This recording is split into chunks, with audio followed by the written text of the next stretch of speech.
When the YJ-19 silently locks onto its target with an ultra-long range of 2,500 kilometers, is the U.S. Navy carrier strike group facing the dire situation of being unable to hit and unable to escape for the first time. This is no longer a simple upgrade in firepower, but a complete rewriting of the rules of naval warfare. The ramjet engine carried by the YJ-19 is not merely a technical breakthrough, it signifies a strategic transformation of China's anti-ship missile system from area denial to all-domain control. Compared to the YJ-21, which uses a rocket engine and has a range of approximately 1,500 kilometers, the YJ-19 achieves a significant range leap to 2,500 kilometers thanks to its air-breathing propulsion system, while maintaining an extremely high speed of 5 Mach during cruise and 6-7 Mach during terminal penetration. This not only far exceeds the intercept limits of any current ship-based air defense system, but also compresses the enemy's decision-making and reaction time to the absolute limit. More critically, its dimensions perfectly align with the vertical launch systems of the current 052DL,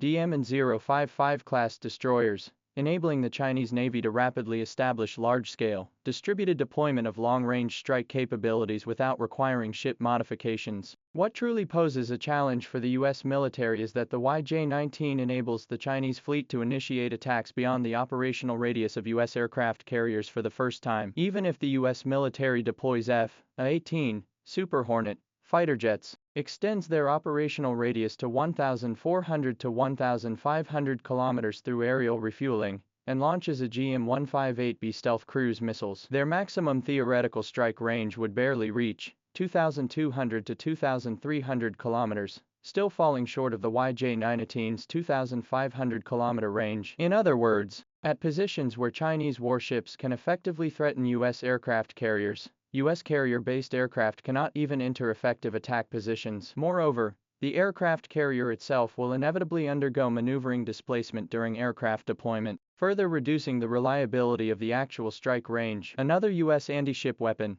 the Tomahawk Block VA anti-ship cruise missile, although it has a range of nearly 1,800 kilometers, its subsonic flight characteristics make its penetration probability extremely low under modern naval air defense systems. In other words, the YJ-19 not only possesses the advantage of detecting the enemy first and firing first, but may even achieve asymmetric control, where I can hit you, but you cannot hit me. If we combine the YJ-19 with the YJ-21, the battlefield effect will be further amplified. The Type 055 destroyer relies on radar and satellite systems for covert positioning in distant waters, while the H-6N bomber carries air-launched missiles to execute high-speed penetration. Both platforms launch saturation attacks from different directions simultaneously. The YJ-21 uses a high trajectory and high-speed dive to penetrate enemy air defense zones, while the YJ-19 employs a low trajectory and ultra-long-range cruise to breach defenses. A multi-missile hypersonic strike capable of conducting a three-dimensional saturation attack would overwhelm even an adversary equipped with the Aegis system and standard 6 interceptor missiles, as their firepower channels and intercept efficiency would quickly become saturated and collapse under multiple waves of attacks. This assessment does not even account for the additional penetration advantages provided by electromagnetic suppression, drone decoys, and other system-level coordination. The successful hit by the YJ-19 on a target ship at an ultra-long range during the East China Sea exercise has demonstrated to the outside world that this is not merely a paper specification, but a reliable combat capability validated through live fire testing. It signifies that the Chinese Navy can now stabilize control over the maritime firepower rhythm outside the enemy's defense zone in the Western Pacific and beyond, redefining the survival rules for large surface ship fleets. When a missile with a maximum speed exceeding Mach 7 and a range covering the critical waterways of the second island chain is launched from a maritime or aerial platform, it carries not only a high explosive warhead, but also a fundamental shift in the strategic landscape. From now on, aircraft carriers must retreat, and the balance of power in the maritime order is quietly shifting. Further analysis reveals that the YJ-19's combat effectiveness is not limited to a single platform, but is deeply integrated into the Chinese Navy's increasingly mature, system-based warfare framework. Its ultra-long-range capability relies heavily on an integrated support system, including space-based reconnaissance satellites, airborne high-altitude long-endurance drones, maritime electronic reconnaissance vessels, and underwater sonar arrays that form a wide-area surveillance network. This means that the launch units for the YJ-19 whether on the Type 055 destroyer or the H-6N bomber, do not need to venture into high-risk waters themselves. Instead, they act as shooters within the network, receiving target designation and mid-course guidance from the system. This, shoots, B guides, or even C guides, de-evaluates, model significantly enhances survivability and the suddenness of attacks. The U.S. Navy's carrier strike groups now face not just a few missiles,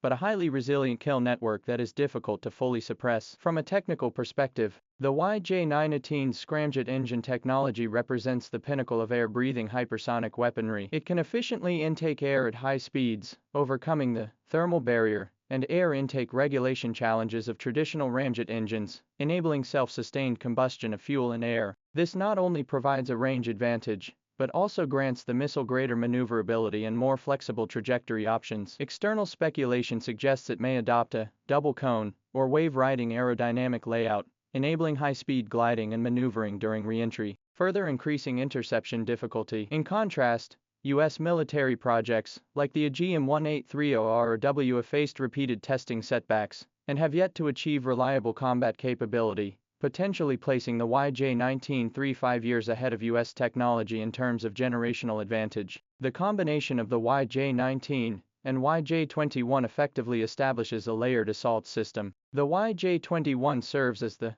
pathfinder, utilizing its extremely high terminal velocity and nearly vertical apogee trajectory to forcefully compress the enemy's air defense system's reaction window and deplete its interceptor missiles. The YJ-19, as the main force killer, leverages its range and numerical superiority to conduct continuous attacks in multiple waves and directions. The purpose of this combined strategy is not to break through, but to penetrate defenses. A single successful penetration by a missile is sufficient to inflict fatal damage on an aircraft carrier or large warship. Given the vulnerability of critical areas such as the carrier deck, ammunition storage, and propulsion compartments, a single successful hit is sufficient to render the carrier combat ineffective. It is also important to note the tactical flexibility provided by the YJ-19's platform adaptability. In addition to ship-based vertical launch and air-launched variants, it could theoretically be developed into a land-based launch model, deployed on South China Sea islands or coastal regions to form fixed firepower strongholds covering key waterways. This multi-platform capability makes it difficult for the U.S. military to eliminate the threat through a single means, such as anti-submarine hunting or forward suppression,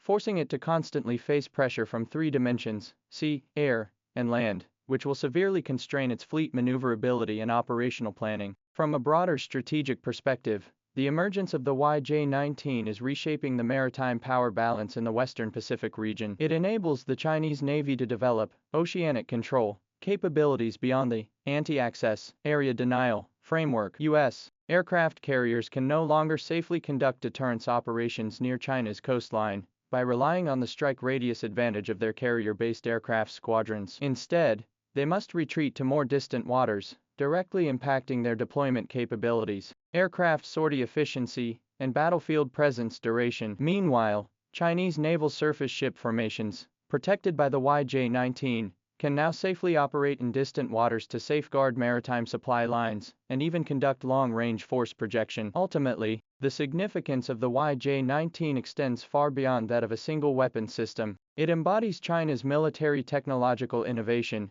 and represents the material foundation for a Navy's strategic transition from near-sea defense to oceanic protection. It forces adversaries to reassess battlefield risks, adjust operational regulations, and even influence higher-level strategic decisions. In any future maritime conflicts, the YJ-19 may not be fired lightly, but its very existence serves as a powerful deterrent, a force that compels adversaries to retreat. In this silent yet intense military technological competition, China has already secured an unprecedented advantage through such cutting-edge capabilities.